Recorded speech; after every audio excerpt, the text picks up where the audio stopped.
একটা গ্রাম ছিল, নাম নিশিপুর। এই গ্রামে একটা অদ্ভুত নিয়ম ছিল। সূর্য ডোবার পর কেউ ঘরের বাইরে বেরোবে না।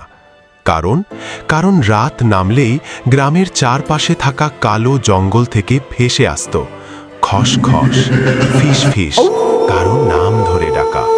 গ্রামের বুড়োরা বলতো, ওটা নিশির ছায়া, মানুষ নয়, মানুষ নয়, আবার পুরো ভূতও নয়।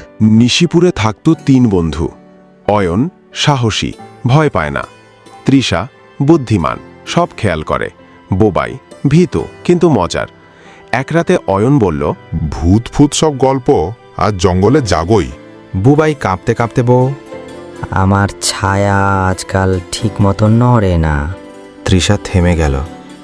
ছায়া কি মানে? কিন্তু দেরি হয়ে গেছে।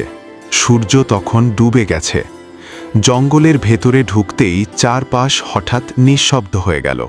পাখি নেই, পোকা নেই, শুধু টুক টুক পিছনে হাঁটার শব্দ। তৃষা টর্চ জ্বালাতেই দেখল তাদের ছায়া মাটিতে পড়ছে না। বোবাই চিৎকার করে উঠল, আমরা ছায়া হারিয়ে ফেলেছি। ঠিক তখনই গাছের গা থেকে বেরিয়ে এলো একটা কণ্ঠ। যে নিজের ছায়া হারায় সে আর মানুষ থাকে না। ধোঁয়ার ভেতর থেকে বেরিয়ে এলো এক অদ্ভুত অবয়ব, পুরো কালো, চোখ দুটো জ্বলজ্বল করছে, পা নেই, মাটিতে ভাসছে, আর মুখ নেই, শুধু ফাঁকা অন্ধকার। আমি নিশির ছায়া। সূর্যাস্তের পর যারা ভয় পায় আমি তাদের ছায়া নিয়ে নিই। অয়ন পেছনে দৌড়াতে গেল, কিন্তু তার ছায়া তার পা ধরে টান দিল।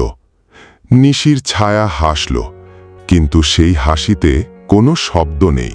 যার ছায়া আমার, তার জীবনও আমার। বন্ধুরা, আমার গল্পটি যদি ভালো লাগে তাহলে লাইক, শেয়ার, কমেন্ট করো। সাথে বেল আইকনটা অন করে পাশে থাকো। ধন্যবাদ।